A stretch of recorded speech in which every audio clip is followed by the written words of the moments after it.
All right, good evening and welcome to St. Mark's and welcome to our special guests here this evening. We appreciate you coming to our event of community leaders and our look at things in the Wapakoneta area.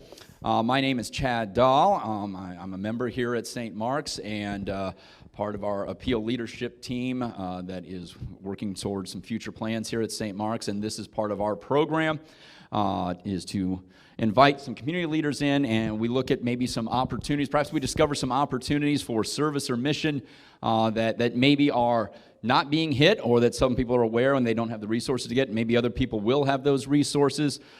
Maybe we find ways to collaborate or simply get a conversation going towards those kinds of solutions. So we're excited to have you with us here this evening, and eventually our show will be run here by, this is Mr. Tim Johnson. He is from the Kairos Company and our consultant in this process. So he will be directing most of the questions and so forth. And at that point, I'm kind of running the microphone around for people is what I'll be doing there. So we'll ask Pastor Doug Pretorius, our pastor here at St. Mark's, to begin the evening for us. Well, once again, welcome to our guests. And we're going to open with a prayer, and we're going to begin with a prayer for you. Heavenly Father, I give you thanks for these leaders in our community, for the ways they have dedicated their lives to your service, to tending to the persons and situations for which you have given them a special calling, a special love, and a special skill. We thank you for the organizations they represent that do everything from teach our children to rescue us in emergencies to protecting us, serving us in so many ways. Holy Spirit, we pray your blessing upon these leaders, that each one of them may, even when they don't know it, be serving you and making your good kingdom come. And Father, I pray for each person here and for our full community, that as we begin to ask ourselves, where are you moving? What are the places where you are at work and we have not noticed? For clearly your work is done far outside the walls of the church, and we have but one part of that care. And we would ask for us at St. Mark's that if there is anything that we hear tonight that resonates with us as a way that we need to help and support, that would become very clear to us. Bless our evening, fill us with your Spirit. In Jesus' name, amen. Amen. Thank you, Pastor.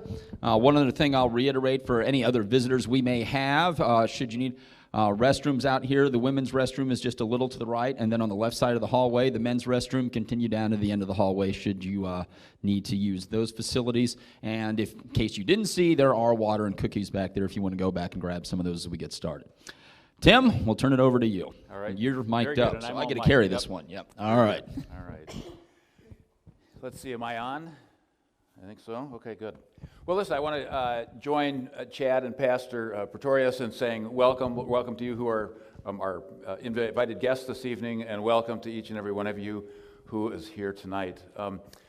As already introduced, I'm a consultant. I'm a church consultant with an organization that works with churches and other organizations, nonprofit organizations, and camps, and we've worked with some other hospitals and those kinds of things, but helping churches to do mostly a wide variety of things at important crossroads in the life of their organization.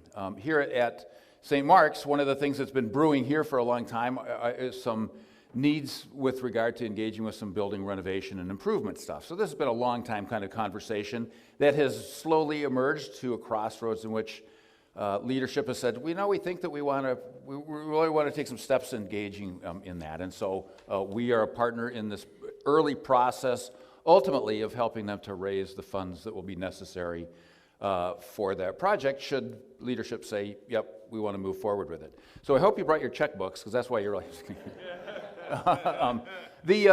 The early part of the work that we do with churches is what we call a learning and discovery, kind of a listening phase. And so what we're doing is we're doing some of that internally within the church. We have done a wide congregational survey in which we've asked members of their orientation or kind of disposition and thoughts around a variety of things.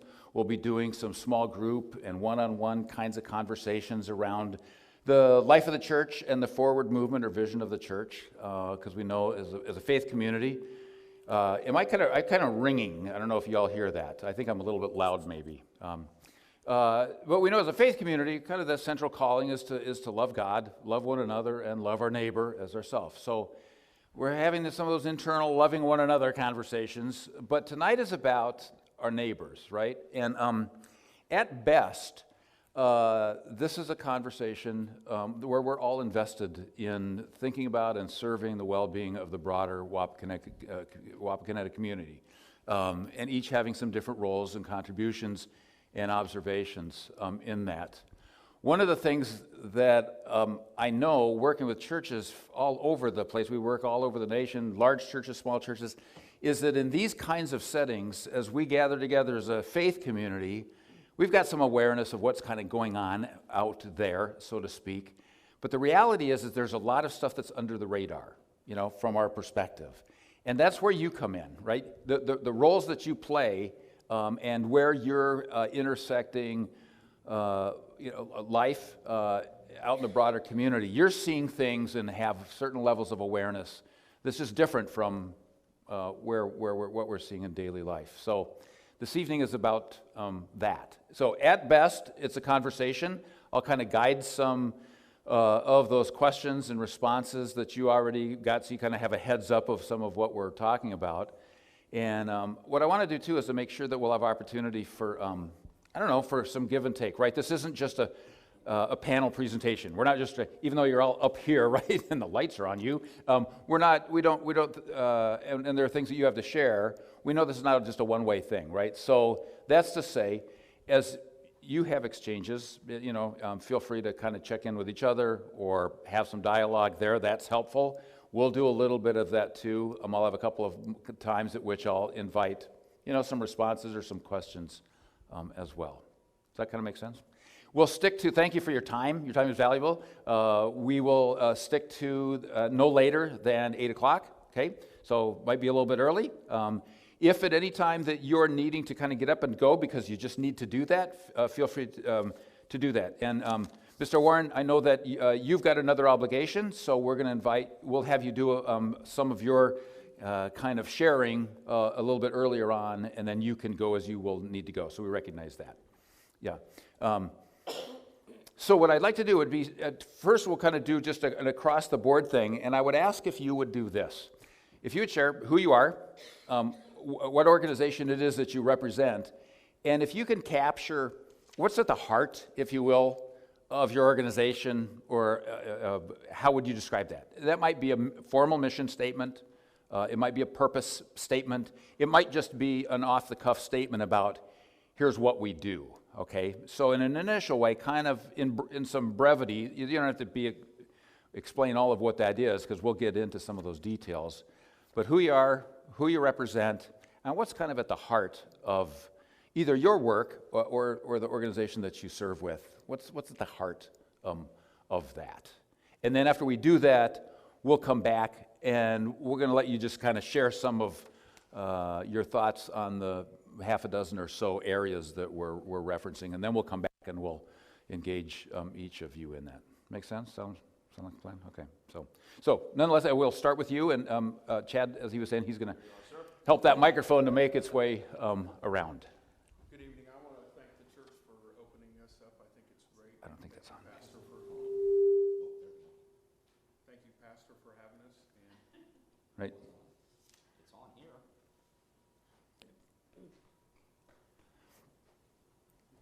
Back me up, that light is on. It was on earlier. I put new Worked for batteries. me. I put new batteries in it, but I can get new ones again. I have no idea, because the light's on. But the reason we're using the microphone is that it enables us to video record this. So go ahead without it, and let me go. Oh, there we go. All right. So anyhow, thank you, Pastor, and I'll blow everybody out of here. And I'm Bob Warren, Executive Director of Glaze County Council on Aging, and in a nutshell, our goal is to keep seniors living independent in their homes as long as they can. It is all Glaze County. A lot of people think it's just St. Mary's area, and it's for the whole county. And we love what we do because we see seniors thrive, even though COVID threw a big wrench into the gearbox, and we had to modify stuff, and it's been challenging, but we have met the challenges, and I'll shut up. All right. Thank you. I'll let you just pass it along for this part of it, and we'll do that. Okay. I'm Troy Anderson. I'm the director for the Homeland Security and Emergency Management Office here in Glaze County. My primary role is support and response, support of other agencies that we have here, support of the churches, and a response to the residents in Glaze County. By that, I work on a lot of emergency operations plans, a lot of your church plans for active shooters, stuff like that. Those all come through the office, or I'll come out and meet with you to do that as well. So in a nutshell, it's basically I'm here as a support agency. If you have a need or during a disaster and need assistance, it comes through that way. Population of the county, roughly? 46,422. Roughly, okay. Good, thanks. Yep. Good evening. My name is Doug Spencer, Glaze County Commissioner. In a nutshell, Glaze County, we have inherited a county with a great past, and it's our job to ensure that we pass one forward with a greater future. In order to do that, our job is to make certain that services are provided that the county residents expect and deserve. And in order to do that, our number one job is to make certain that revenues exceed expenditures. Hello, I'm Rob Weisenmayer. I arrived a little late, so That's good. You're fine. I'm gonna. I guess we're introducing ourselves and. Yep, and just kind of a little nutshell Sure. of your mission or purpose of the organization. Yep. Sure. I am an attorney. I've been practicing law for 29 years. I am part of the Glaze County Public Defender's Office and deal with the entire juvenile court docket, basically, as far as representing children for issues that they have in their lives, whether it be helping kids, overcome issues with drugs and alcohol, things of that nature. Also representing parents in neglect and dependency actions, and I do that in addition to my private practice, where I also do some work with families. I have a large focus on family law, so I hope I can be of some help. Yeah, very good. Thank you. Good evening. Thanks for having me. My name is Aaron Rex, and I'm the superintendent of Wapakoneta City Schools. And opening day this year, one of the things I shared with our staff is that we have get-to jobs, not got-to jobs. We get to come to work every day at Wapakoneta City Schools. And I feel privileged to be the superintendent there. I feel privileged to live in Wapakoneta. And I think activities like this go right in line with what we try to do at the school. We have a motto. It's #BeBetter. And every single day we look for ways to get better at what we do, and it sounds like that's what the church is trying to do. So no matter if it's facilities, how we educate our kids, how our teachers interact with kids, relationships with kids, relationships with parents, we're always looking at how we can be better. And I think you have to ask yourself that question every single day when you get up. You get a fresh start. How can you be better than you were yesterday? And so that's our goal at Wapakoneta. I think that's our goal in our community, and this is a great place to live, and I'm happy to be here. Thank you. Yeah, good, thanks. Hi, my name is Mark Freeman. I'm here on behalf of Judge Spies.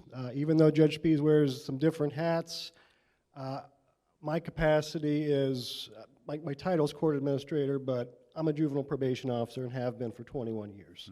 So that's the capacity I will speak to.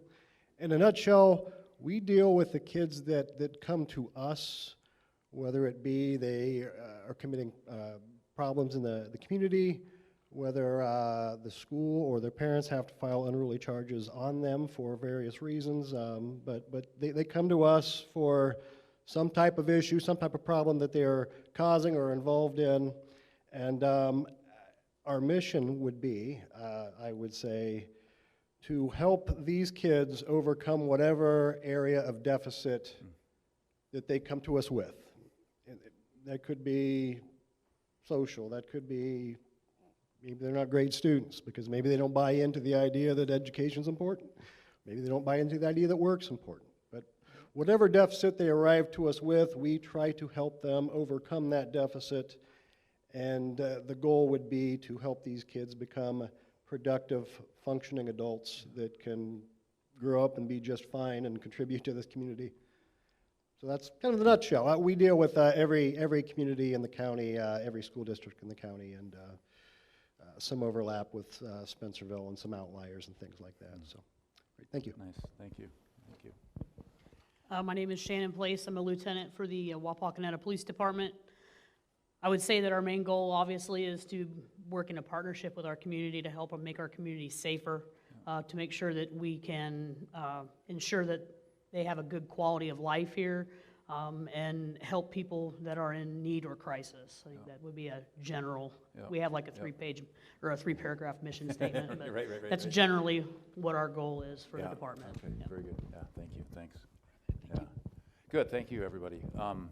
So we're going to return, and Mr. Warren, if you then wanted to share some, as you'd like, from your thoughts or responses to those core questions, that'd be great. Thank you. Well, one of the things they was wanting to know the pressing needs of the senior center and the seniors that we serve. And one of the things that we've been struggling with is getting back to capacity. We've been at limited only 25 people, and I passed out some papers back there, and so we have a synopsis of our services, and also we have a map, and I'll explain about the map here in a little bit. But right now, that's one of our biggest goals, is to get everything open back up. And I know with the COVID, it's anybody's guess how long that will be.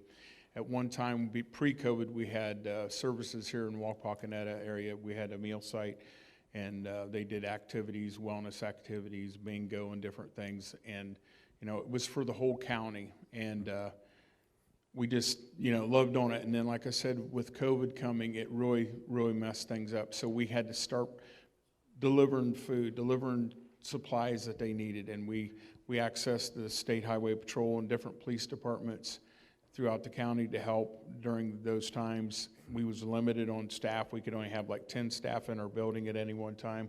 So we was thrown a lot of curveballs, but our staff stepped up, and our board was there, and they backed us up. And we had tremendous support from the community. We had churches that would come in and volunteer, and I literally got semi-loads of food that we were able to distribute throughout the county to the seniors.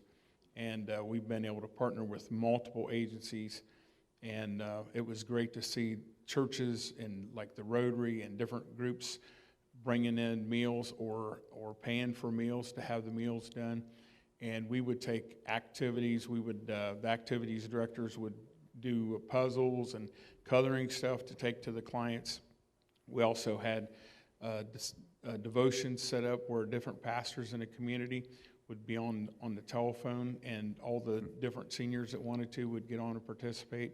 So we did a lot of different things. And so the big thing right now is to get it open back up. And like I said, we're at limited capacity, but we're hoping and praying that this will stop and we can get back to somewhat normal. And so, anything else? Yeah, good, thank you. Yeah, it strikes me one of the things that we're seeing as we're engaging with, like I said, mostly faith communities, mostly churches, is this, I think this is a really good thing, but this increasing blurring of lines between church and community, right? I mean, there are all these different distinctive lines for different reasons that exist there, but I think kind of blurring some of those lines is such an important and a helpful thing, because there's so much that's in common between so much of what our organizations and places of service are, and as well as our faith communities. I mean, we've got a lot of stuff that we can do that's hand in hand. So where that happens, I just think is for the betterment all the way around of organizations, of our churches, of us as communities, as a human family, all that, yep. And as I said, I passed these pictures out. We bought this property about 3 months ago, and it's just now getting settled through the bank. But this is just north of our property in St. Mary's, and it's almost 3 acres. There's a house here, and our goal is it's going to be a multiple phase project where we have like pickleball courts, we have like an exercise track and different things where the seniors can access. And also our goal is to have like handicapped swings and different things like that. There's all kinds of things that the community can access, not just for the seniors. No. We want to work with different groups like MRDD capabilities and different groups like that in the community where they can have access. There is one smaller one that's being developed downtown St. Mary's, and I've talked to the coordinator who's working with that, and she's working with us so we can get that for the seniors as well. The other thing that we are looking for long-term is the meals, and we were getting subsidized through Area Agency on Aging 3 in Lima for the meal sites, and then they took them away back in 2017. So we basically had to have churches come in and do the meals. So through the COVID, through the CARES Act, there was some funding that came down from the state level, and we've been able to get local restaurants to come in and help with the meals. But long term, when we get open back up, we're looking for some funding sources or some places like churches that will help do the meals and stuff like that, because I don't see the meals coming back like they were before. Yeah, good, thanks. Yeah, I mean, because one of those questions is, you know, kind of, you know, if you could kind of dream outside of what's immediate, you know, what are some of those longer term opportunities or needs for partnership, for volunteering, for help, for financial strengthening, those kinds of things. But it's interesting that at one point you had truckloads of food, yeah, right? And now as you look down the road, you're saying this matter of prepared meals is going to be high on the needs list. Isn't that yes, quite the pendulum swing?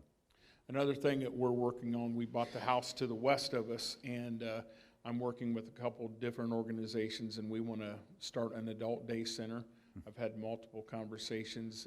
It's like everything else, there's staffing issues, major staffing issues. And so we're renovating that house next door, and our goal is to have an adult day center and also a place we worked with ONU or UNOH. I get the one mixed up. The one at Ada. ONU. Thank you. But they have a pharmacy truck. They will do prescriptions for the seniors. They'll put them in blister packs. Plus, that's at no cost when they do this organization. Also, they will do wellness checks, and they will do multivitamins. They put them out for the seniors free. So we're wanting to work with them, and I've worked with Van Wert County and also Mercer County on collaborating with them to bring their seniors over to this site to do wellness things for the seniors for free. So we have a vision, and you know, it's gonna take a while, but it's gonna take community support and united. You know, we can't do this by ourselves. We need everybody in the community that can help to help us. Yeah, good, thank you. And we're an ever-aging population, right? Right. Yep. Yeah. We're not getting younger. That's right. Yeah. Well, good. Listen, thank you so much. A lot of helpful perspective and information. Appreciate you coming. So, thank you. Thank you. Yeah. Thanks.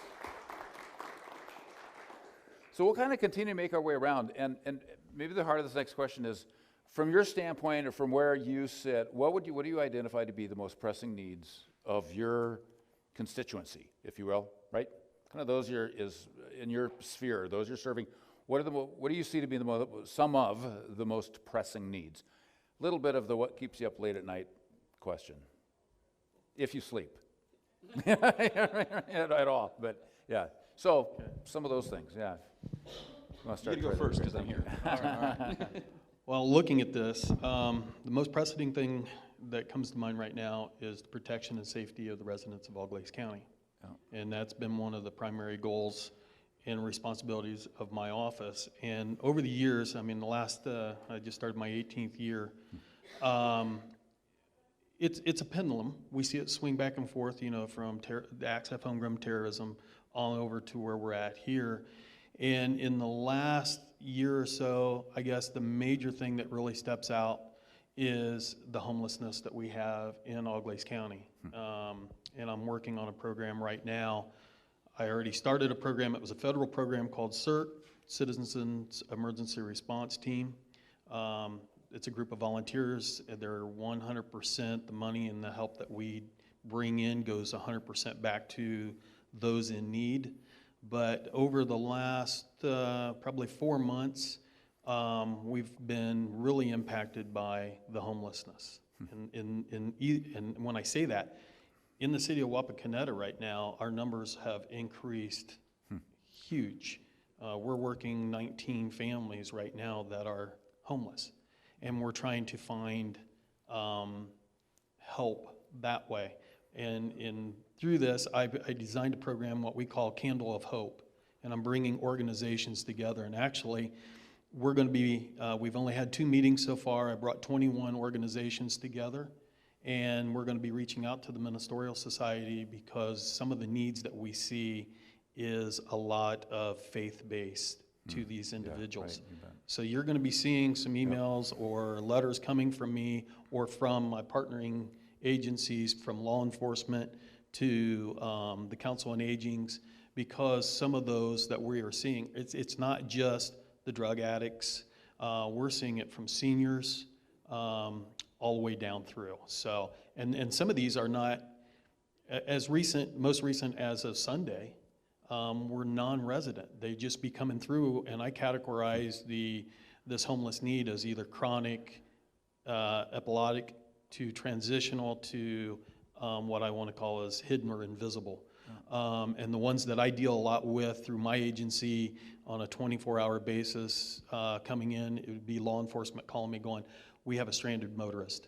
Or they're coming in and we've had them where they've tried to migrate their way through and they camp out along the river. And as of like 2 years ago, we had a family camped out along the river and we had the flood. If it wouldn't have been for a phone, that would have ended in tragedy because they were floating, it was seniors, and they were floating down the river. So with that, we went out, helped get them back in, find them a place of housing, working with other agencies. And the needs that we have right now is blankets, food, and again, faith-based, just being there for the mental health portion of it. Thank you for that. Is there or where would be the nearest homeless shelter that's sort of a place? There is none. We're checking. Where? There is none. Not in all Glaze County. That's what I was assuming, but not in all Glaze County. Allen County, right now we have a 10-acre tent city going on. Oh, wow. Other than that, that's it. Okay. Yep. Thank you. Thanks. So the most pressing needs from the Board of County Commissioners. So we deal with anything from the airport to vacations, which I was really excited when I became a commissioner and learned that we get to deal with vacations, but it's street That vacations. wasn't you going on vacation. No. Right? No. And everything in between. And I used to teach school. I was a teaching colleague with Chad, and I said, everything I know is an inch deep and a mile wide. So I'm going to get a job one day where I know something that's really deep. So I became county commissioner where it's a half-inch deep and 3 miles wide. Yeah, we deal with a vast amount of things, and that pressing need is going to depend upon who we're talking to at the particular time and place, and it could be sidewalks, which may not be very important to anybody here, but extremely important to the petitioner.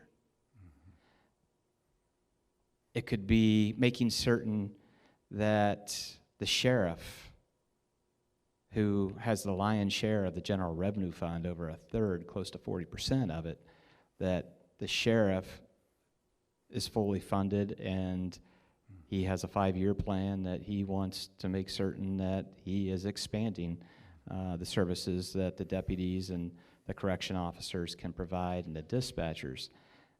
And so it is really kind of hard from the Board of commission to specifically say this is the pressing need. But I would say that the one resonating theme that we hear about, and I don't know that we can do a whole lot about, comes in the economic development vein of there's a lack of affordable housing and appropriate housing for employment purposes. And then there's that uplift of, okay, maybe this person moves out of the entry-level home into the next, and we domino up, which then maybe allows for affordable housing for somebody that doesn't have it, or living with a multifamily unit that they can go. And obviously, we were saying, I would say this before the pandemic, I wish I was the person who made help wanted signs. Now that's expanded exponentially since COVID. And how do we fill in the jobs that we have throughout the entire county to make certain that they can remain operational? And, you know, one of the things that I think about that, as you said, may keep me up at night, maybe I go too far off the deep end, with the lack of workforce that we have and industries that are trying to make certain that they can meet their orders, how far does artificial intelligence come into play to replace human labor force? And what are humans going to do if that expands too greatly?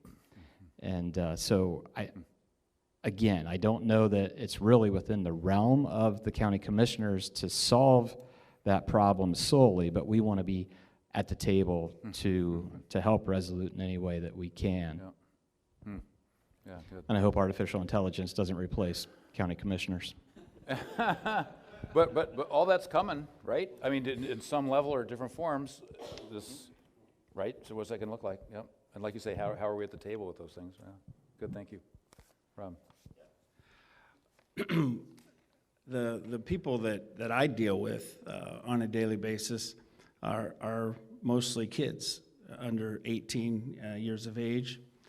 And, you know, when you talk about what's their pressing need, of course, they can always have more activities to do or more places to hang out or whatnot.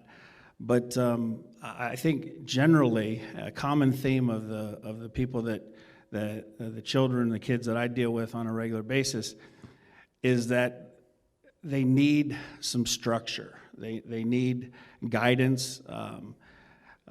Because of the breakdown of the family unit, you have kids that get caught up in a process and they struggle as a result of their process. And if they don't have good mentors, if they don't have good people to set the rules, to give them guidance, then they end up in trouble. And then they end up in the court system. And so many kids, it's almost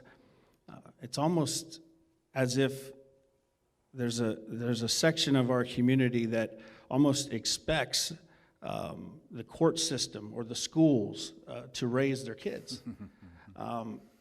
And so I feel for those kids because, you know, when you're a young person and you're trying to learn and you're trying to develop what type of person you're going to be, you know, if you don't have guidance, if you don't have some structure and you don't have guidance, it's almost impossible for them to succeed. And so I think our community does a decent job. If you know, as far as how do you solve that problem, or you know what might there be to help those kids? Well, you know, we do it every day in the court system. You know, Mark in the probation office, they do a wonderful job helping kids and literally raising kids and whole families. But that's what I see as far as that question is concerned. That's what I see is the need from my perspective. Yeah, very good, thank you. It always makes me wonder about, you know, how do we increase those collaborations, those relationships between people at these junctures of great significance and need, right? And people have been down the road a little bit, right? We all been down the road a little bit. We know a little bit of something, and how we've got stuff to give, and how we don't maximize or we don't create maybe some of those relationships, some of those mentoring opportunities that are so needful, right? You're running into them all the time by virtue of them not having them, right? And sometimes we're sitting over here and we've got some stuff that we could give or do, and never shall the two meet. And I don't mean that doesn't happen at all, but that there are programs or organizations, but there's a gap there. Yeah, right. Yeah, good things. So far in listening to the group, there's things that I think are larger problems that are societal that maybe the church can't fix directly, but there's other things, as the first two guys talked, that kind of sparked some thoughts. It was Mr. Warren that talked first. Yeah, right, yeah. And this is something I've seen done before, and churches get involved in it. And the experience I had was a community meal, and different groups signed up to provide the meals. And you had churches, you had schools, you had different people, because that sounds like what his need is. Right. And we would do that as a staff, go in and bring the food, serve people if that's what's needed to be done. And I had no idea about the homeless situation, and maybe the people in here didn't either. But I can think about, as churches, we provide things to Mercy Unlimited, but why aren't we providing blankets and food to agencies like yours? Probably because we don't know. So maybe creating an awareness tonight would help with that. And some of their issues, are things that we see, what Rob's talking about. And probably things that we've always done are things the church has helped with. School supplies in the fall are always things that are appreciated from churches. Winter gloves, hats, coats are always things that are needed by young people. So those are always a really big help. And those are easy things, things that churches do all the time and things that community members do. There's obviously some bigger problems out there, and one of those that we just talked about was mentoring.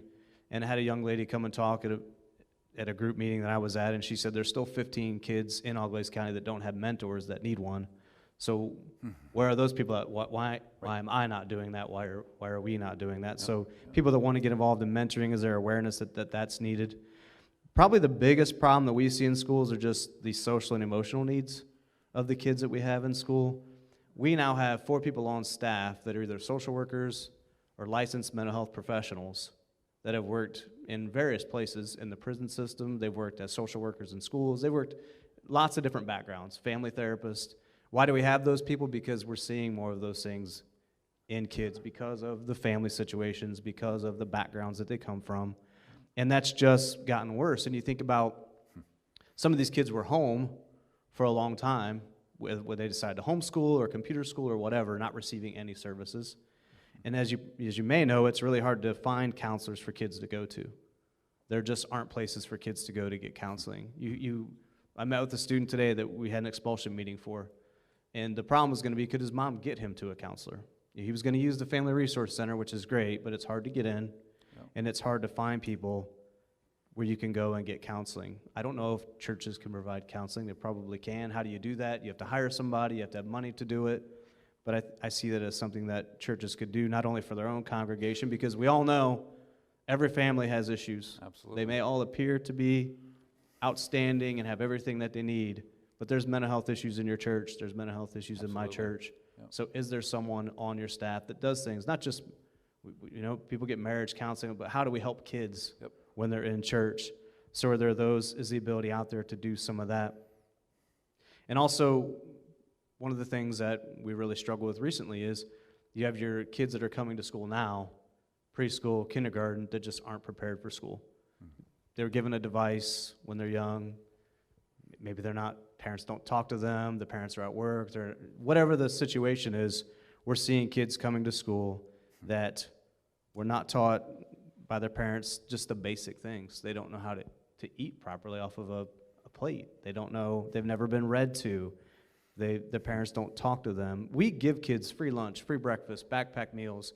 We have money to provide those things, but the preschool kids and the social emotional things, probably the two biggest things that we're struggling with right now. So I don't know exactly how the church, we'd love for the church to solve those problems. Start praying about it. Amen. And that'd probably be the number one thing to do.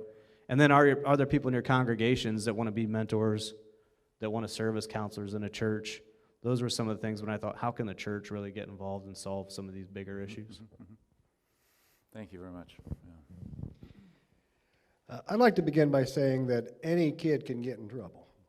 You know, you could come from a quote-unquote great family, Yeah. and that kid can still go out and decide, I'm going to go to that party tonight, and I'm going to get drunk, and the place is going to show up, and I'm in trouble. But anybody can get in trouble. But we do see some common themes with some of the kids who get in trouble a lot. You know, Rob mentioned the disintegration of the family unit, and it's absolutely true. We see a lot of absentee parents. You know, whether it's a case of divorce or blended family, or unfortunately, sometimes we see blended families where I like my new boyfriend, but he doesn't like my kids so much. You know, which is a sad thing to see, and we do see that a lot. You know, so there is a disintegration of the family unit. That doesn't mean it's a bad unit. You know, we have plenty of parents who are doing everything they can, doing things right, you know, but they have to go to work. You know, if they're a single parent, that's going to leave kids unsupervised for a period of time. Again, that's not a bad thing. That parent's doing what they're supposed to be doing, but I do see supervision as a problem. This has been the ruin of a generation. Social media has been a ruin of a generation. You know, you mentioned how people don't talk to each other. No, because you know what? Everybody's sitting around a table, and they're all looking at this. Yeah, right. You know, you go out to eat somewhere, you see people doing that. That's crazy. Yet it happens. We see that all the time. So if I had to identify two common needs with the kids that we deal with, I would tell you that's transportation, because kids aren't mobile. Now, don't get me wrong, they can get down to Dayton to buy a bag of marijuana or a pair of jeans that cost $90 or something like that. They can figure that out, but I can't get across town to fill out a job application. You know, but Family Resource Center that was referenced earlier, that's in St. Mary's. You know, there is a problem sometimes with, okay, how are you going to get yourself from Walpock or Waynesville to St. Mary's to go have an intake appointment to get a counselor, get into counseling? You know, that is a bit of a problem. You know, so transportation is an issue. And quite frankly, I see a problem with St. Mary's High School lets out at 2:30, roundabout. Yes, we do. Walpock lets out about 10 to 3. Suppose that is a single-parent family where that parent is working till 5, 5:30, 6 o'clock. What are those kids doing between the time school lets out and they're monitored and they're taken care of and all that, and the time that a parent comes home to do their job? What are they doing? Are they on these? Are they on social media? Are they hanging out with their peers? Again, those don't have to be bad things, but unfortunately, as parents, in schools and everything else, we can only be so responsible. And then we have to turn these kids loose, and what happens then? So I would love, I wish our department had a gym. I really wish we had a gym, because I think I could do so many great things. We could do so many great things if we could corral some of these kids and say, you know what, you're not going to be running around town doing nothing, which means you're going to end up doing something you're not supposed to, when you could come to the gym and we can play basketball for an hour and a half or something like that. You know, so I do see those personally, for me, my opinion is those are two of the big pressing needs for the kids that we deal with. Yep, yeah, thanks. Is there a lack of a better term, community center, or is there a place like that? You said, I wish we had a gym. What in the area might be something like that, or is there something? You know, like some kids might go to the Y or something like that. Oh, okay, so there's the Y. Yes, you Okay, know, gotcha. and the Y could scholarship some of these kids who couldn't afford Right. to pay for a membership, you know, so that does exist. Okay. Although to your point, like that on the county basis, I mean, there's a YMCA here, you referenced where I teach over in St. Mary's, there isn't. They have to come over here or go to Salina. Right. And you're running transportation. I mentioned Waynesfield. There's nothing out there. There's nothing. I mean, I don't know where those kids work. I don't think there are any opportunities for them. You know, they'd have to come into Walpock or something else to do something normal like a part-time job. You know, so I really don't know what those kids do, for instance. You know, so, you know, there are some, you know, I used to have a bunch of kids that would go to the library, and I always thought that was hysterically funny, that some of my delinquent kids are going to the library to hang out. You know, but it makes sense because they can access the internet there, and they can actually go inside and it's warm or whatever, you know, and gives them something. But I always thought that was hysterically funny that a lot of my kids were going to the library. And I was grateful for that, you know. But a lot of our kids are just, they're not necessarily seeking out that kind of structure. They're perfectly content sometimes to just roam around and look for something to do that ends up being trouble. So yes, I would be absolutely thrilled to see a lot of our kids be more involved in extracurriculars or employment or church youth groups or something, give them something to do that they're not just wandering aimless and you can only do that so long before you start doing something you're not supposed to. That's just the way it is. Good, thanks. Piggyback just real quick on you, just because you're talking made me think, you asked about transportation, and then I hear you mention extracurricular. I don't know, Aaron, if you have any sense in the school, like maybe, you know, how many kids do you have that might participate in extracurricular but don't because they can't get there, or don't because I got to go home and take care of my little sister, you know, that kind of thing. You may not have any idea on that. I don't know and we have 3,000 kids in the school district, and you think at the high school 8 to 12 there's 1,000 kids, and if you have 300 kids involved in fall sports, you're still looking at, you know, it's not a very large percentage of young people involved in something. And so 70 or 80 kids in football, and, you know, on down, the other sports don't have as many kids. The numbers have gone down. We would like more kids to be involved in athletics and other extracurricular. And we started an esports team. You know, we've started different things to get kids that may not be their niche to play sports, but maybe they want to do something different. You try to find out what do they want to do. But some kids, they just want to leave school and go do their own thing. And he's totally right. You'll see kids just wandering around, and then we find out that they do something, and then we are involved because they post it on social media. If we could go back to, and this would be a platform, I think, for president, would be if you could go back to anytime before 18, you can have nothing but a flip phone that can't take pictures. I mean, that'd be one of the greatest things, the greatest things I think that we could do. So I'd be all for that. But yeah, you have plenty of kids that should be involved, but it's effort to play sports. I mean, you have to want to put in effort to play football or to run cross country or to wrestle, and many kids just don't want to do that. So that's an issue. But I like the idea of the gym. We should have it in Wapakoneta, probably, if we're going to do it, not St. Mary's. So that's an excellent idea. Probably the county has some money that they're holding on to that we could use for that. Yeah, right. And also transportation. I'd be willing to drive a Tesla or something around to pick up kids if you need me to. Good, thanks. Lieutenant. Well, I have about 5 talking points, and every single one of these guys hit my points.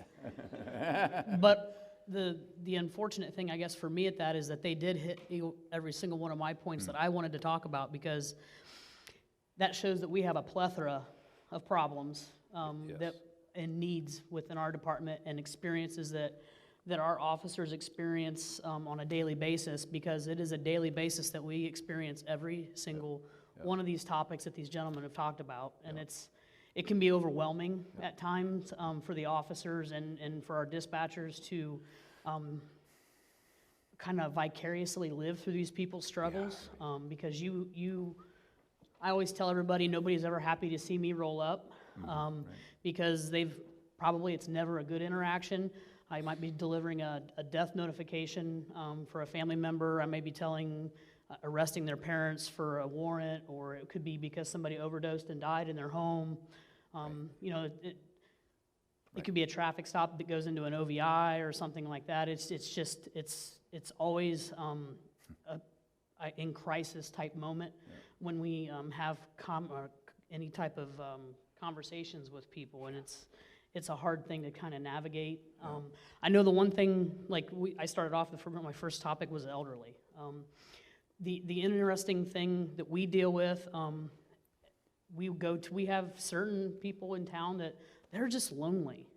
Like, the only thing that they want in their day is to have interaction with someone. If we go, like, we have a couple of ladies, and it's coming because we had the time change, they'll be calling us to come change all their batteries and their smoke alarms. And I don't care. We'll spend the 15, 20 minutes to do that for them. It's not a problem. And while you're there, you're going to be there probably for about 45 minutes because they want to talk. And I know that us and the officers actually really do enjoy those talks because it's a positive interaction for us, and both parties involved are happy when they leave. We've had a positive experience, and it's a good thing. But some of the problems that we see with the elderly is that isolation and the feeling that they've been cast out because they can't contribute to their family or to society anymore. And we see a lot of them feel very hopeless and despondent because of that. Unfortunately, with them feeling that way, they are always wanting to latch on to someone for some kind of companionship, which makes them way more vulnerable for being taken advantage of. We see a lot of the elderly population that get scammed by telecommunication scammers, people going door to door selling roofs and asphalt repaving when they just go out and paint waterproof or water-based paint on the first rain, it's gone. They've charged $5,000 and these people don't realize that that's happening. And they also get taken advantage of by their family. Friends will find neighbors that will latch on to elderly in their communities or in their neighborhoods because they see an opportunity to better themselves and put money in their pocket or be part of, get things from them just by being a companion for them, and it's for the wrong reasons. So I wish that we were able to better communicate with our elderly and provide them with that education for scamming and giving also just the interaction with people to help them make sure that we know that we appreciate them and that they are loved and that we want to interact with them. Unfortunately, I don't always have the time because we can get quite busy, but if I could, I would love to see some kind of door-to-door type thing where you could have 15 minutes or something like that a couple of times a week for these people to have some kind of interaction. We have a lady in town that she's a transplant from the UK, and she is pretty much blind, but she can dial 911 and she'll call and we'll go and help her, and she has nobody to talk to. She's blind, she can't, she's isolated. You want to talk about pure isolation, that's her. And she has no family here. So one of the others that I was is the poverty and the homelessness. We have seen a lot of that, and I'll talk to my family and they're like, no, that's not true, and it is true. It's very true. I could take you to 4 places right off the top of my head within probably a 10-minute walk from here and show you where people are homeless. The problem is people that aren't some of our homeless are seeking shelter like in our hotels and things like that, which is okay. But we do have some that are camped out. The problem is they camp out on private property, and then they become a problem to that property owner. And these are the problems that we see affecting our community because it's actually affecting their quality and their property rights and things like that because they're using the restrooms on their property without a restroom. They're leaving their trash and clothing or whatever it is there. They're most generally the ones that we deal with, unfortunately, are alcohol or drug dependent. So you have the outfall of whatever chemical that they have in their body that affects them and how they act and interact with the public. We've had a female that's been camping out in our brand new gazebo behind town, and that's technically a park, so it has closing hours. We've tried to get her to shelters. She refuses. A lot of times they will refuse our help, and they will take advantage of some of the services that everybody here provides. And that, as far as law enforcement, I think we probably have a little bit of a cynical personality to begin with because of the things that we see. And it's very frustrating for us to see people that take advantage of the system where when we might go to houses and things like that and offer them things, and those people are too proud to accept the assistance, and it's disheartening for the people. You're proud of them because they want to be self-sufficient, but they also don't have the ability, and it's disheartening. Mental health, Mr. X talked about that within his community, within his realm of capacity with the schools, with the children and things like that. The mental health that we see is exponential. That is probably one of the biggest problems that we have. This time of year is bad. We always have a lot of suicides during the holiday seasons. We had one this weekend. They're going to start popping up. I wish we had better ways to address these mental health problems with the people. The problem is we don't have a lot of resources in Wapakoneta or Glaze County. The resources that we do have, they're so busy, they can't keep up. And the compliance, like the people that have the mental health problems, we end up having more frequent interactions with them because they are not complying with like a safety plan or a mental health plan that's been provided to them by their caregivers basically. And at that point they end up suffering from the effects of their mental illness, which can kind of ramp up their emotions and things like that, effects on them. And then they self-medicate with illegal drugs or alcohol, which adds even more urgency to their situations and to the community and to the officers. So the mental health is probably one of the things that we struggle with the most, is trying to get people help and getting them to comply with the help. Thank you. So as an organization, we've been inviting mostly churches that we work with to host these sorts of gatherings everywhere that we go for the last probably at least 10 years. And that issue of mental health and well-being has emerged. That hardly ever used to be named. I mean, a little bit here and there, and now it's the most dominant factor that's named in every community, everywhere we are, is the rise in that. And the thing that's right behind it now is the matter of isolation and loneliness and depression, right? And it's kind of mental illness, but that's only been in the last few years that matter of, again, isolation and loneliness has been so dominant that it's out from under the shadows a little bit, right? I mean, it's just named. I mean, for the folks like yourselves, you're seeing this with some regularity. Well, and we are in our own families more and more. We know about that in our circles a little bit more, but those are ever-rising, factors.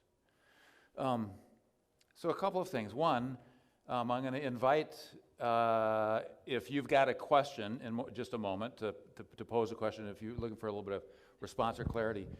The other thing that I'm going to ask of you is, now you knew that you were invited to this event here at this place, St. Mark's, and you're invited in the capacity, representing where you came from. My question is kind of this. What kind of emerged for you as and maybe I'll put it this way, a hoped-for thing that would be reckoned with, okay? Or a gee whiz, or a gosh, I wonder where this could go. It's not a very clear question, right? But you knew you were coming to a faith community, to a church. You knew that you were coming, as representatives of the county, of the police department. What's an idea about an intersection there? Either one exists, and some of you have kind of talked about that idea of partnership or where there's some collaboration. Because I think that's a little bit of the conversation is, where is there some opportunity? Where is there some hopefulness in where human need is significant? I mean, that really is kind of at the heart of this. We're not talking about everything, but kind of where are people struggling, right? And where can we do a little bit more, taking a step. So you can be thinking about that a little bit. And just ask if anyone here, anybody's got any questions as such you have for the group or for a particular individual. We can do that at the close too. Okay. I'll let people think here, and I'll fill in some of that time because I did think of the thing, and I think many of you I work with in various capacities, one way or the other, and I think you probably back me up. I was telling Tim earlier, one thing that I as a member of City Council as well, I feel like we do have a lot of collaborations with different organizations, that we do have a lot of public-private partnerships and things like that, that we do a lot of that in our community, and we do have a way of looking out. So I guess I am hopeful that if nothing else, and I hate to use this word because I think it gets overused, it's awareness, but there may be some things that we are become aware of tonight that maybe we didn't know, and I think probably maybe like the homeless situation that you mentioned. All right, we know there's people that struggle out there, but maybe for many of us, we really don't have any idea to what degree, because it is kind of hidden from us, and in some cases, I know I've told him, as a teacher, I know that there are kids that have what their home situation is like. To look at them, you don't necessarily know, because they get good at hiding it and fitting in. So that's something that between those of us who are here, and if we get this on video, whatever, that hopefully some opportunities arise from something like that. Right. So let me give you this, Bob, so the people on video can pick you up. How many of the people think that you could solve the problem with money, and how many think you could solve the problem with a person, a psychologist, a mentor? So how do you solve that problem, with money or with people? All right, who wants it? Okay. There you are. That is a good answer. Yes, so I'll tell you, most times in schools, you don't have the money to do what you want to do. But I don't know if you know this or not, but the government has been giving lots of money away.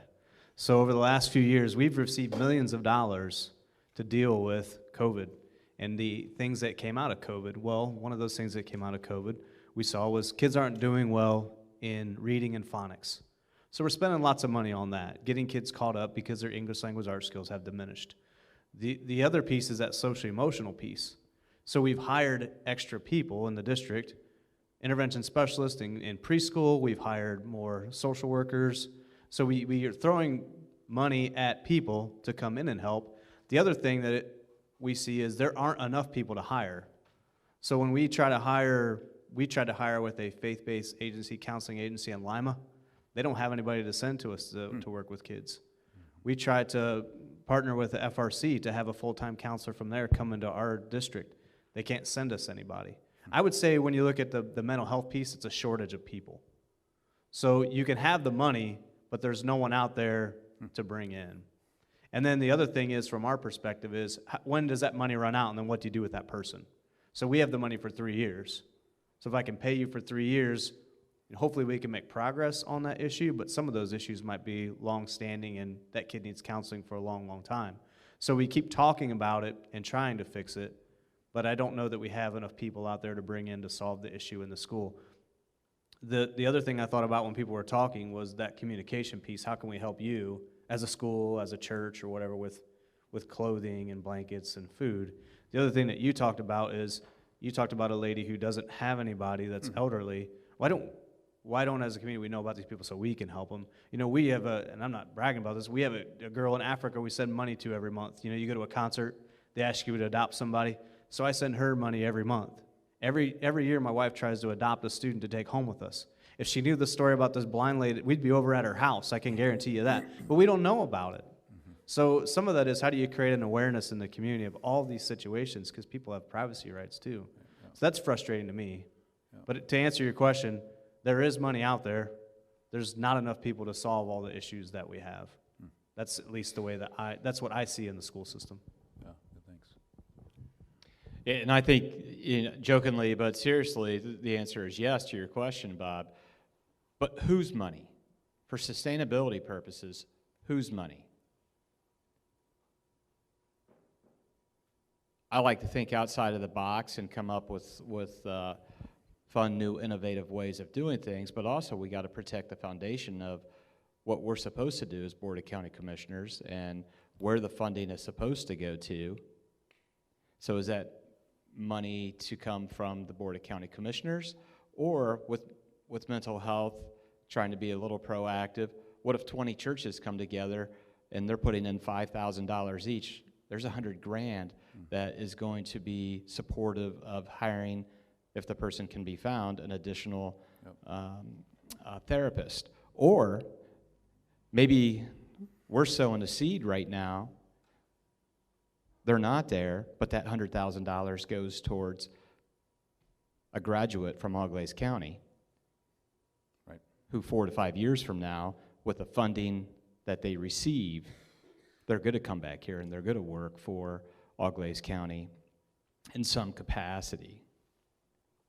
So I think that's something that has to be identified, is whose money for sustainability purposes, because there is a boatload of cash that's out there, but it's going to dry up. So you got to be looking at that too, is once I get something initiated with this granted money, what happens after? Do you pull that person away, or do you have something in store for when that does terminate and there's a public-private agency that's going to come to bail out once that's over? Mental health definitely affects the jail. And as I mentioned, that's the lion's share of the county general revenue budget. Our jail isn't that old. And we're going through a feasibility study right now of what is needed to expand the services there from a physical side as well as from the social aspect of it. And two things are resonating that former Sheriff Solomon and current Sheriff Voorhees can easily identify is when it was opened up in '97, the female block was a dozen plus. And that demographic has increased greatly in the last decade. And that's a struggle. And then it's become a mental health resource when they're perhaps not real well equipped physically for that. So there could be some big dollars spent in the future for the increasing of those needs and increasing the size of the jail to accommodate those needs as we know them right now. 1997, those weren't talked about. That's not that long ago. Thanks. Just to touch, just to make a comment from more of the use side of things.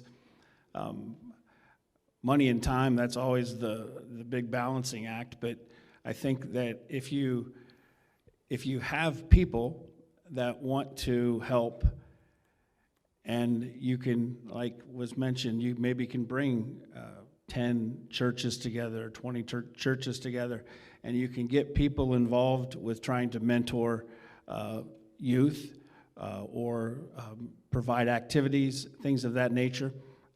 All of that would be very positive. The one thing that has to happen, though, is it has to be organized enough so that, it's a standing program, because the last thing that needs to happen is that, you get kids involved and it goes on for 6 months and then people lose interest and, they just chalk it up as, well, that's what I expected. There's one more thing in my life that, I was enjoying and now it's taken away from me. So I think that you have to have a little bit of both, but from that standpoint, there's a lot of kids that could use help, and there are programs like Big Brothers Big Sisters, and those type of things that have been more focused to larger communities, but we're seeing those problems and those needs in smaller communities now, and so yeah, for sure. Yeah, good. Thanks, Lieutenant. That was a really good question. That was a really tough question. From my perspective, doing what I do, I would say people. I spoke to a young man today, for instance, who is in detention, who's in some trouble. Never met him before today. And he's already asking me, how often are you going to see me?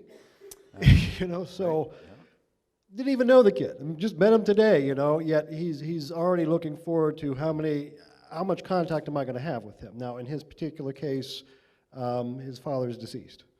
But that's just one kid of many that I'm thinking of. I've got some brothers here in town that just have always been in mischief. Great kids, but yes, they have a father, but he's never been any meaningful part of their life, So very good question. My answer is people. We spend a lot of our time, yes, I have the authority to put kids in detention. I have that authority, and I am required to do that on occasion. Because sometimes a kid needs to know you are accountable for what you do and the choices you make.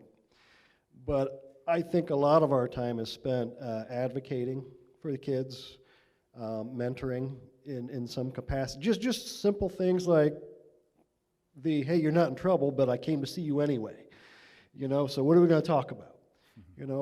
Those things are important to these kids and important to us too. For us to be successful, personally, I think the ability to have a relationship with a kid who's in trouble is going to probably be more meaningful to that kid than me barking at the kid about all the things they're doing wrong. Just personally, I would say, yeah, I stand by that statement. So. Thanks. I would like to tell Mr. Spencer that he doesn't need to make the jail bigger. Yeah, right. And I mean that, but the problem is like with us, it comes back to a people issue.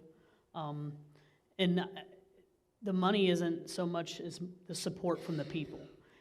Even with the parents that we see, we have the troubled kids and things like that. But you understand that the troubled kids came because the parents were troubled too. Yeah, right. And so the parents need just as much guidance and assistance as what the children do, because it needs to be a working family unit to help assist themselves to be a better family.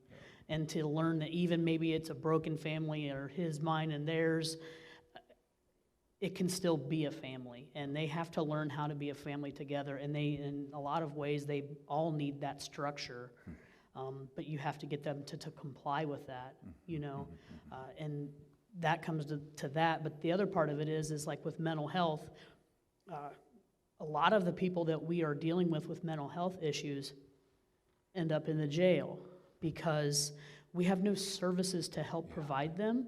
So they get to the point to where they're disorderly or they're causing other disturbances, they're causing assaults and things like that because of their mental health disorders, and they end up actually in jail. And don't get me wrong, it may be better for them in that moment because they do have the structure of the jail, and they can be ordered by the court to have mental health assessments and to comply with those orders. But at the same time, if we were able to pull them before that moment and get them into a treatment plan, or at least have somebody that they can call and talk to, almost like an AA, when you have a supporter, that helps you with that. It's almost one of those things, a coaching type of a thing. If we could have that, that would be something that would take a lot of the burden away from them worrying about doing studies about getting a bigger jail, and maybe we could have a facility for health or people to go to for outreach services and things like that. And then we wouldn't have necessarily the issues that we see as far as getting somebody into the legal system. Yeah, thank you. Shannon, I have a question. As we've been hearing nationally about the law enforcement needing to deal with the mental health issues, how would you say what percent? I mean, I'm hearing this to be a larger percentage than I thought. How much percentage of your time is spent with this mental health, social service kind of issues versus the law and order, protect and serve dimension of what you do? Could you give me any kind of breakdown on how that would structure over a course of time? I would say in 16 years of law enforcement, it overlaps. It's together all the time. One causes the other is because of the other. And I know that's not a very good answer, but the mental health is a high percentage of what we deal with. We have a statistic that we like to throw out to everybody. We deal with 20% of our population 80% of the time. That is true. 20% of our population 80% of the time. There's a lot of people that know me by my first name, which is good and bad. Some of them are very happy when I show up, and some of them are very upset when I show up. But it is those 20% that we deal with all the time they are having problems with core family values that, they weren't instilled in them, and and it's a family tradition. Unfortunately, a lot of the people that we have interactions with, the first time they ever smoked marijuana was with their parents, okay? I'm not judging on use or whatever, but what I'm saying is I would never do that with my child. I would not accept that, but that is accepted in their way of life. And I'm not criticizing it, but I'm saying that we see that it does not create a positive role model for them, and it doesn't create a positive existence for them later in life. So I would say part of it is like the family core value type thing that they lack, and the other is mental health that is not diagnosed correctly or diagnosed at all because they were never taken for an assessment, and then that they're not treated properly, or they ignore treatment plans and then self-medicate, which enhances the issues that they have with their mental health. So I don't know if I answered your question all the way, but there's so many avenues and different things that affect that it's, and like I said, everybody has the ability, or you may have this circumstance where you have a personal crisis of your own. That doesn't necessarily mean that you have a mental health problem, but you had a personal crisis one time, Thank you. Yeah. What's the likelihood that you have somebody that's not dangerous that would be under probation or be under some kind of restriction, and they would have the option to have somebody from our congregation pick them up and bring them to church on Sunday and then get them back? They don't have to come. It's purely voluntarily. But at least they could see the inside of a church. They could have the opportunity to interplay with people that have feelings and care. What's the possibility of reaching out and having someone that you think is safe to be here if they want to come? Their parents might not bring them. They may never been in a church before. They may never been around other people before. What's the opportunity for that to be a reality?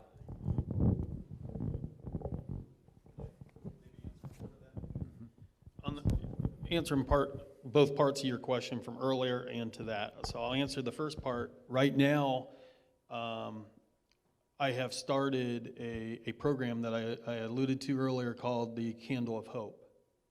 And we've had 2 meetings. We're having another meeting here in December. And just what you just asked about, having a congregation member come or communicate with that individual. We're looking at that. That is one of our biggest pushes of my program that I'm looking at.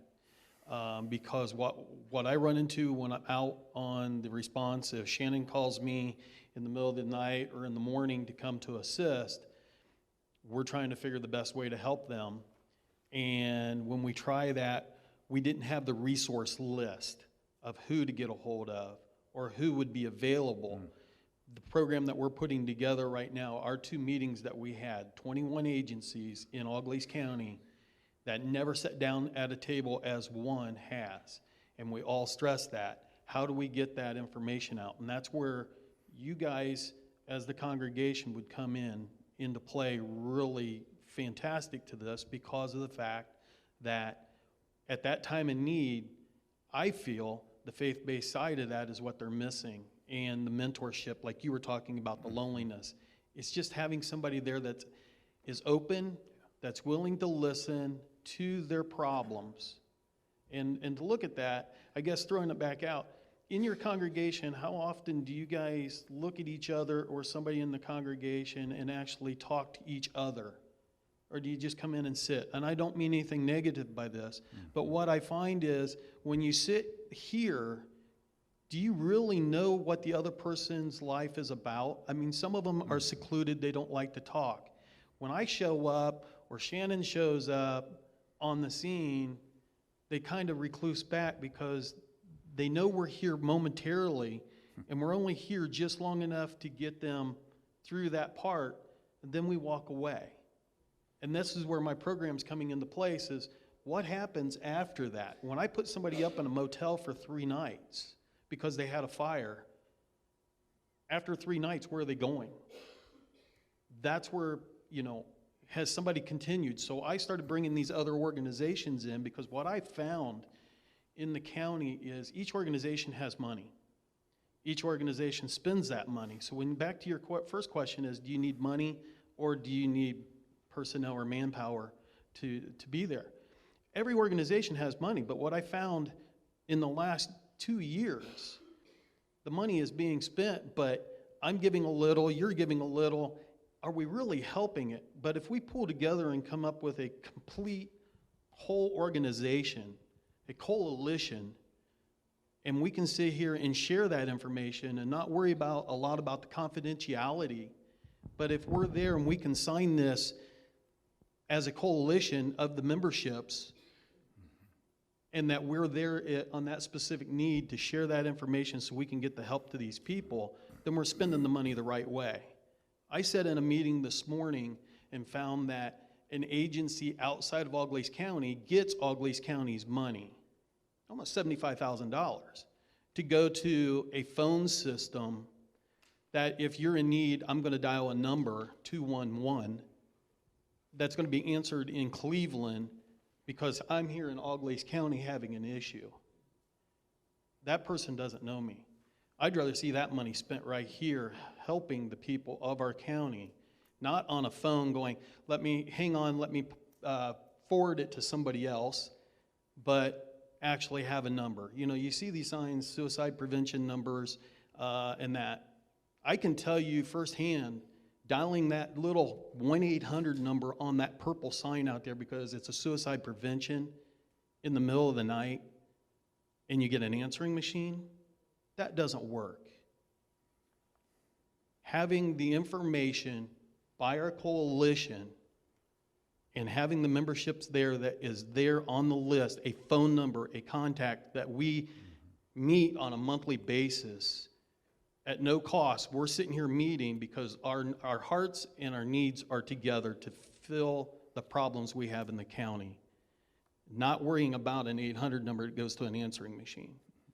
Use that and the personnel to be there so when we have that issue, we have a person that can come and help. That's where I'm at with it. Nice, thank you. Somebody else wanted, or you were just pointing me?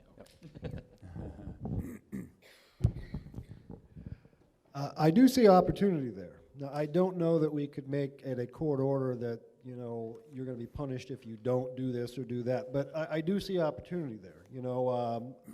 I'm certainly open to talking to our kids about, who wants to go to church, who wants to go to church but never has because, as you said, no one's ever taken them.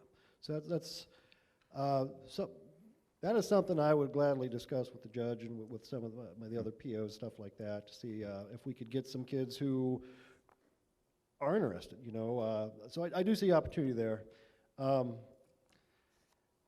yeah, that's definitely worth looking into. Piggybacking off of that, yeah, I would absolutely love to see some of these kids experience what it is to have a positive interaction where they can learn something and maybe take something else into account in their life that they've never experienced before. But I will tell you that my only worry with it would be that these kids are creatures of habit. It is a nurture issue. They are nurtured not to like the police. They are nurtured to not have any association with the church because it's not how their family and their units operate. They don't do those things. And to get to them to come to church would be like to get me to get you to go to like a Metallica concert. It would be something that you're like, a what? I'm not going to some crazy screaming concert. It's the same. It would really take some talking and some effort. And I do think that once they came, they would probably see the good side of it, but it would be a struggle to get them to come, I think. Yeah. I'm thinking of a couple of my guys right now. Anything that ever offered free food, they would show up at. Yeah, there you go. And I know why. Because they probably asked their mom, what's for dinner? And she probably said, oh, I don't know. They're giving it away for free over at that church over there. So I'm kind of saying this tongue in cheek, but food is a motivator and a draw. Why are you guys giving breakfast? You know, when did we ever, when we were kids, I mean, did schools have to offer breakfast? They did not, you know, that became a need. You know, so yes, I do have kids that go to church, but it's primarily because, you know, well, they gave away dinner on Wednesday, so I'm going to go. But that does get them in the door, you know, so, maybe there's opportunity there for someone to chat with them a little bit or something, so I don't know, there is opportunity there. Rob's got a last word, and then I'm going to invite a last word here, because we're right at 8 o'clock, so fantastic stuff. Thank you. Rob, go ahead. With that idea, probation departments and courts all the time will require or provide opportunities for people that have been in trouble, that are convicted of crimes, to do, you know, counseling, whether it be AA or NA, you know, faith-based type of programs. So if your church had a program that was put together, then that could be taken to the judges and said, hey, we have an opportunity here similar to AA, and this is what we do. And so if you could make the people, you know, a certain, I mean, you wouldn't want violent offenders, or you couldn't have certain sex offenders, but if you had people that, you know, were interested, I think that could be made available as something that, hey, you know, I've got, and then the probation officer could call, say, hey, I've got 3 kids that are interested in doing this, you know, how do we get involved, or whatnot, so. Yeah, just good. Thank you. Last, my invitation before I'll invite Pastor Doug to kind of close us is if you have, what's a hope that you have? And you've been naming some things. It's not like we've not been hearing things for which you've got some imagination. But is there a what's a hope that you have for the broader community? A dream, a hope. Got to be brief, right? But what's a departing dream, or a hope, or something feels like it's a. You got to figure it out. You got your answer. I think the first thing. Yeah, you're good. I was going to say, I think the first thing on my mind is we've already started it. The hope was the communications of having not only us, but seeing you guys out there showing an interest on where we're at and opening the eyes of what's going on in the community. Right. Okay, good, thank you. So I think the hope, or hopes for me, you know, the dialogue is great and spawns some creative ideas to try to solve some of these issues, and if we don't speak about it, then it probably doesn't happen. One creative idea I heard, and I run into this a lot, is with elderly needing people, and they're bored, and they need that little extra boost in life. Can we return them back to school? Our schools have empty classrooms in the evening. The older I get, probably the more eager I am to learn than I was as an 18-year-old kid. So, you know, is that some type of opportunity that, you know, we've got an English lit class, and we're learning together in that block. I said that our motto is great past, greater future, and this dawned on me with transportation being an issue that we have throughout the county. You know, we don't have the regional transportation here. That great past, they had it down back 100 plus years ago with the interurban. Right. We were all interconnected through the interurban, and so to move into the future, do we need to go backwards in order for people to have opportunities to get where they need to go? So those are a couple of my hopes that I have there. Thank you. Thanks. I guess my hope would be that by putting this panel together and by discussing these issues, that someone has an idea that can be put into action, and that we actually start helping some people that are in need. So. Thank you, Rob. I'd agree with Rob. You have meetings like this, and there's always a lot of good ideas discussed, but what are the action steps that come out of it? And so it's about kids for us. What can we do to help kids? And this is a great community. Lots of churches that you think could come together. And when we talk about kids getting into church, I've seen a program, I was part of a program where Wednesday nights we don't use schools. So there's a gym available. So you had kids who would never come to church, would come to the gym, we'd feed them pizza, we'd have cookies, they'd get to throw dodgeballs at me, and I got to throw dodgeballs at them.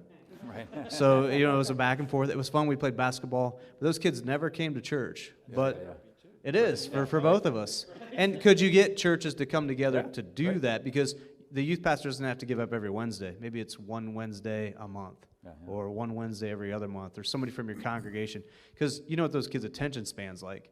Right. So you teach a lesson, so it's faith-based. There's a 10 to 15-minute lesson. Yep. You have pizza, you have dodgeball, you have games. You're getting kids in the church, so it's part of your mission.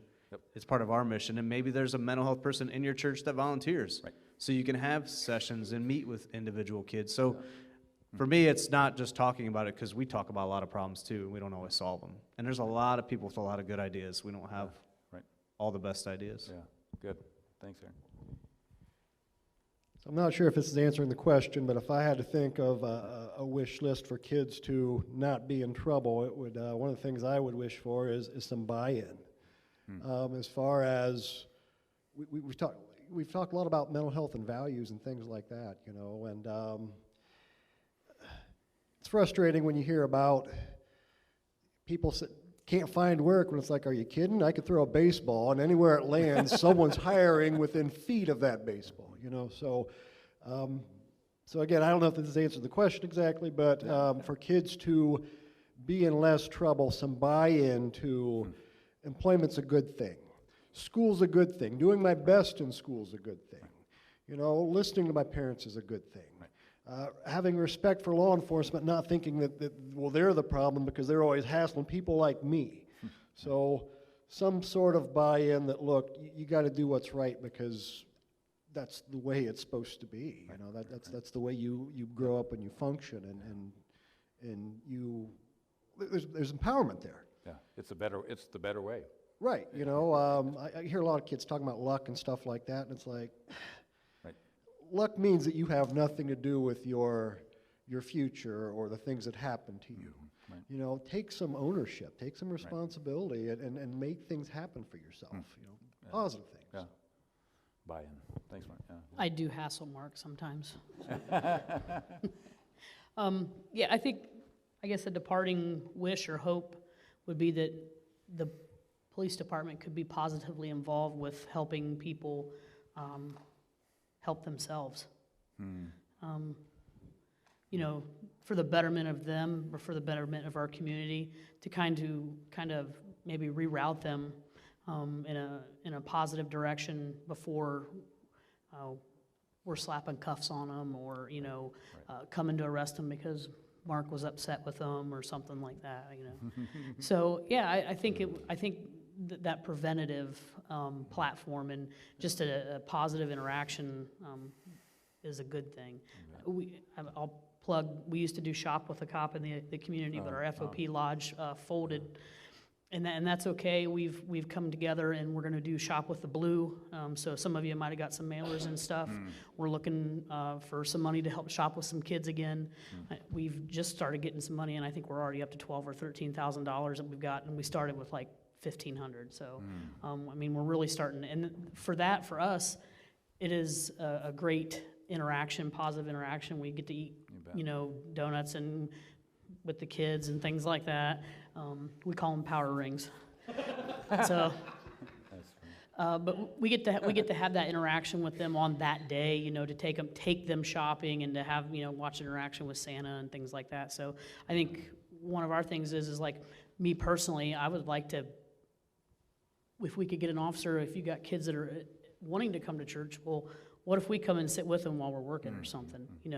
Just that interaction to know that we're not that bad to hang around. Right. Yeah. Good. Thanks. Just don't fall asleep. Yeah. Right. We don't have that problem here. This guy's excellent. I know they're going to as well, but I want to extend my gratitude for your service, for what it is that you do, your sense of calling in your life, for your time tonight, and just dreaming with us, talking with us, and good stuff. So thank you so much for your time with us. Yeah.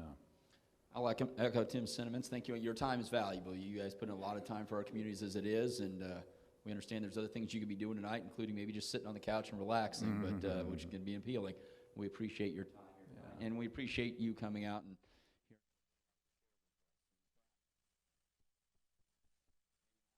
Go loud. And I'll let you wrap it up, Pastor.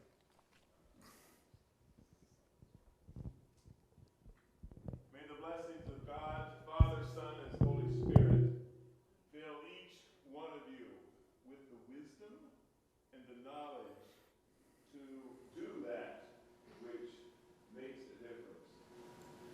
And may each of you find God's calling in every moment of your individual life. Be blessed in the name of the Father, the Son, and the Holy Spirit. Amen. Amen. Thank you. Safe travels. Thank you, everyone. Yeah, thank you very much.